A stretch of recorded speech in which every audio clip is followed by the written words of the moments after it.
সিদ্ধিরগঞ্জ থানা বিএনপির সাবেক সাধারণ সম্পাদক এম এ হালিম জুয়েল বলেছেন, ১ নং ওয়ার্ডের বিভিন্ন ড্রেন ও ময়লা আবর্জনা পরিষ্কারের এই শুভ উদ্বোধনী অনুষ্ঠানে আমি সবাইকে আহ্বান জানাবো যেন আমরা নিজ নিজ দায়িত্ব থেকে এলাকা পরিচ্ছন্ন রাখতে সহায়তা করি।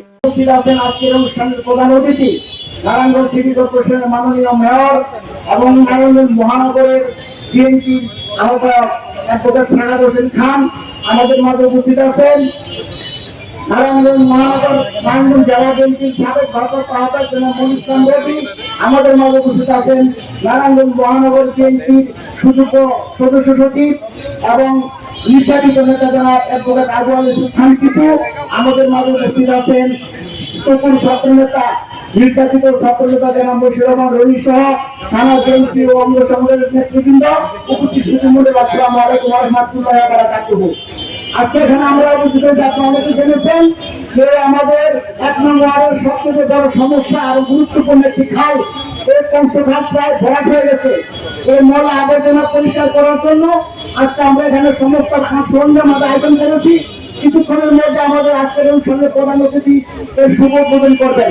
তবে আমি সর্বশেষ কথা মাননীয় মেয়র প্রশাসক সাহেবের প্রশাসক মহাদের দৃষ্টি আকর্ষণ করছি। আমাদের এই পাশে পুরো পাশে যে মেইন রোডটা আছে, এই রোডের মধ্যে সবসময় ব্যবসায়ীরা হকার ফুটপাতে হকার বসে রাস্তার যানজট সৃষ্টি করে। এখান দিয়ে আগুনগির কৃষিক্ষেত্রের কর্মচারীরা, শ্রমিক কর্মচারীরা যাতায়াত করেন, মসজিদের মুসলিমরা যাতায়াত করেন, অনেক মানুষের যাতায়াত করতে যানজটের সৃষ্টি হয়। আমরা বারবার ওয়ার্ডের নেতৃবৃন্দরা পরিষ্কার করার পরেও আবার বসে যায়। তাই আপনি প্রশাসনের মাধ্যমে এই হকার মুক্ত এই এলাকাটা এবং রাস্তাঘাট আহ্বান জানাচ্ছি। আমরা সিদ্ধিরগঞ্জ থানা থেকে ১ নং ওয়ার্ডে বিএনপি এবং সকল নেতৃবৃন্দ ঐক্যবদ্ধ হয়েছি এবং একসাথে আমরা এলাকার উন্নয়নমূলক কাজকর্ম করে যাচ্ছি ইনশাআল্লাহ।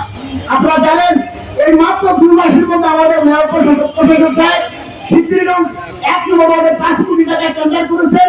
আমরা আজকে থেকে শুরু করবেন ইনশাআল্লাহ, কিছুদিনের মধ্যে সমস্ত ড্রেন, রাস্তা, খাল সবকিছু পরিষ্কার করা হবে।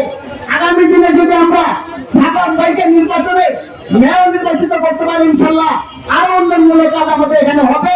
এই আহ্বান সকলকে জানাচ্ছি এবং আগামী নির্বাচনে নারায়ণগঞ্জ সিটি কর্পোরেশন নির্বাচনে আমাদের আজকের প্রশাসক জনাব সানাদ ভাইকে আমরা মেয়র হিসাবে নির্বাচিত করার সকলকে আহ্বান জানিয়ে আমি আমার বক্তব্য শেষ করছি। আল্লাহ হাফেজ। বাংলাদেশ জিন্দাবাদ।